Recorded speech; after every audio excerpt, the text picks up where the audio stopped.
बिस्मिल्लाहिर्रहमानिर्रहीम। अस्सलाम वालेकुम जी, मैं हूँ डॉक्टर शहबानो। उम्मीद है आप सब लोग खैरियत से होंगे। आज का टॉपिक है जी मेरा डायबिटीज़ की मेडिसिन और उसके कुछ मुज़र असरात, ताकि लोगों में अवेयरनेस दी जा सके। क्योंकि अभी जो न्यू थ्योरी जिसके ऊपर काम हो रहा है पूरी दुनिया में कि आपका इलाज नहीं करना, इंसानों का इलाज नहीं करना, लोगों को एजुकेट करना है। लोगों को ये बताना है कि आपने इलाज अपना ख़ुद करना है, लेकिन आपने इसके बारे में मालूमात सारी रखनी है। आज की मेरी वीडियो है जी मेटफॉर्मिन के बारे में। ग्लूकोफेज इसका ब्रांड है और मुख्तलिफ इंटरनेशनल ब्रांड्स के नाम से ये मिलता है मार्केट में। मेटफॉर्मिन अकेला भी और कम्बिनेशन के साथ भी दिया जाता है डायबिटीज़ 2 के पेशेंट्स को। मेटफॉर्मिन का जो काम है वो ये है कि वो एक तो आपकी ब्लड ग्लूकोज को मेंटेन रखता है लेवल पे और इंसुलिन बनाने के अमल को तेज़ करता है। तो अद्वियात का इस्तेमाल कैसे करना चाहिए, जिन लोगों को डायबिटीज़ डायग्नोज हो चुकी है उनमें अद्वियात पर अगर आप आ चुके हैं तो अद्वियात को कैसे लेना है और इसकी कौन कौन सी प्रिकॉशंस होती हैं जब आप डायबिटीज़ की मेडिसिन ले रहे होते हैं। और जब भी मैं डायबिटीज़ का जिक्र करती हूँ तो साथ में मैं किडनीज़ का और हाई ब्लड प्रेशर का जिक्र लाजमी करती हूँ। इंसुलिन के बारे में अवेयरनेस मैं लाजमी देती हूँ ताकि लोगों को पता चले कि इंसुलिन जो होता है वो बहुत ज़्यादा इन्फ्लेमेशन कॉज करने वाला एक हार्मोन है। आपकी बॉडी में इंसुलिन बनता रहेगा और अगर आपके सेल्स की तरफ वो पुश कर रहा है और आपके सेल्स उसको रिस्पॉन्स नहीं कर रहे, तो ये इंसुलिन क्या करता है, ये आपकी आर्टरीज़ को जाके वहाँ जाके उसको सख्त करना शुरू कर देता है, उनके गिर्द जमा होना शुरू हो जाएगा। फिर कोलेस्ट्रॉल आता है उसको हील अप करने के लिए और ये सारा मैकेनिज़्म बनता है जिसकी वजह से आपको हाई ब्लड प्रेशर और आपकी आर्टरीज़ के ऊपर प्रेशर बढ़ता है। और इंसुलिन जो है वो आपके सोडियम रिटेंशन भी करता है। सोडियम रिटेंशन का मतलब ये कि सोडियम आपकी बॉडी में वापस खून में शामिल होता है और साथ साथ उसके पानी आपके जिस्म के अंदर जमा होना शुरू हो जाता है। तो इन चीज़ों को थोड़ा सा अंडरस्टैंड करें, इनके बारे में पढ़ें, वीडियोस देखें। इंटरनेशनल डॉक्टर्स जो हैं, डॉक्टर विलियम हैं, इसके अलावा कैनेडियन रिसर्चर्स हैं जिनमें से कुछ लोगों को ख़ुद भी डायबिटीज़ हुई तो उन्होंने अपने आप को कीटो डाइट और एक्सरसाइज और अपना लाइफस्टाइल चेंज करके अपने डायबिटीज़ और हाइपरटेंशन को रिवर्स किया।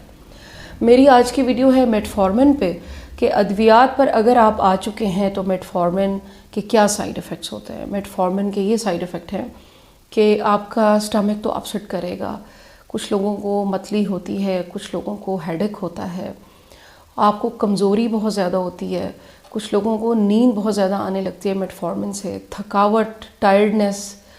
और अगर लैक्टिक एसिडोसिस हो गया है, लैक्टिक एसिडोसिस भी कॉज करता है मेटफॉर्मिन, आपके ब्लड में लैक्टिक एसिड की मिकदार को बढ़ा देता है। जैसे लैक्टिक एसिड की कंसंट्रेशन ब्लड में बढ़ती है, जिस्म में दर्द रहता है, आप थके हुए महसूस करते हैं, सुबह को उठते हैं तो उठा नहीं जाता। ये इसके साइड इफ़ेक्ट्स हैं।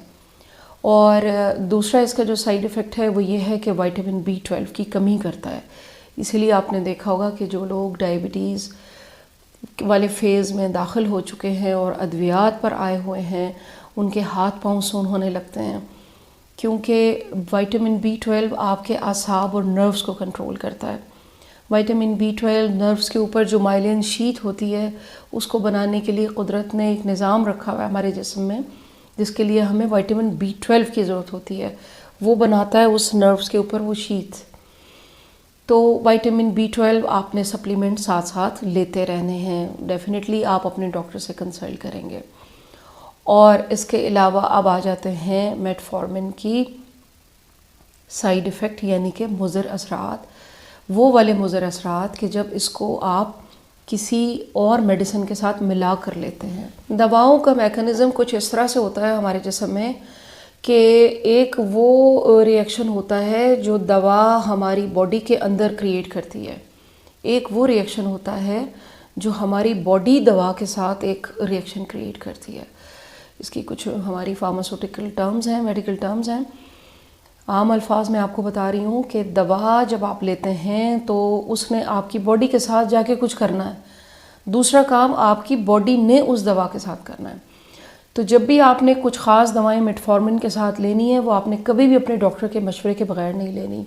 جس میں کیونیڈین ہے، پائرمیتھامین ہے، ڈیجوکسن ہے، کچھ ہارٹ کی میڈیسنز ہیں، کچھ سیفلیکزن اینٹی بائیوٹکس ہیں، اسی طرح وینکومائسن ہے. آپ نے یہ کبھی بھی خود سے سیلف میڈیکیشن نہیں کرنی. آپ نے ہمیشہ اپنے ڈاکٹر کے مشورے سے، اپنے فارماسسٹ کے مشورے سے اس کو استعمال کرنا ہے. اس کی وجہ کیا ہے؟ اس کی وجہ یہ ہے کہ یہ دوائیں میٹفارمن کی جو ایبزارپشن ہے آپ کے بلڈ میں، خون میں، وہ بڑھا دیں گی اچانک. اور جب میٹفارمن زیادہ ایبزارب ہو جائے گا تو پھر کیا ہوگا؟ شوگر لیول بہت زیادہ ڈاؤن ہونے کا خطرہ ہے، اور جو آپ کے لیے نقصان دہ ہو سکتا ہے. لہٰذا دواؤں کو جب بھی میٹفارمن کے ساتھ آپ نے ایڈ کرنا ہے، کوئی بھی ایسا پرابلم جو شوگر کے علاوہ آپ کی لائف میں آ رہا ہے، کوئی سیزنل بیماری ہے یا اور کوئی ایشو ہے، ڈاکٹر کے مشورے کے بغیر کسی کے کہنے پر کبھی بھی اینٹی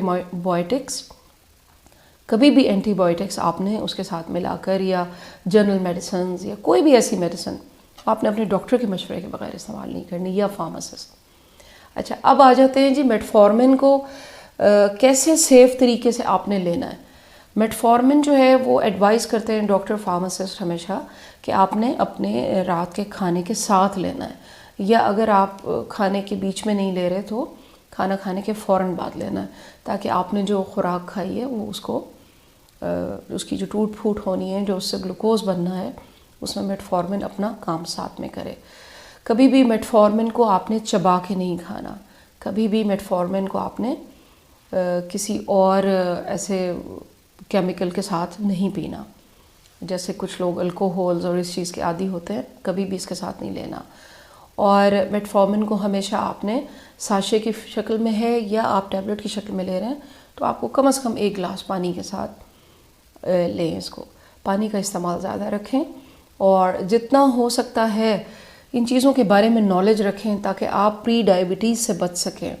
اور اگر آپ ڈائبٹیز کے بھی کچھ ایسے مرحلے میں ہیں کہ وہ ریورس ہو سکتی ہے، تو کوشش یہ کریں کہ کیٹو ڈائٹ، اس کے تمام انفارمیشن انٹرنیٹ پہ اویلیبل ہے. میں بھی آپ کو انشاءاللہ نیکسٹ ویڈیو میں گائیڈ کروں گی کہ آپ کا پورے ہفتے کا ڈائٹ پلان کیا ہونا چاہیے، تاکہ آپ ان دواؤں سے دور رہ سکیں اور ان کے مضر اثرات سے.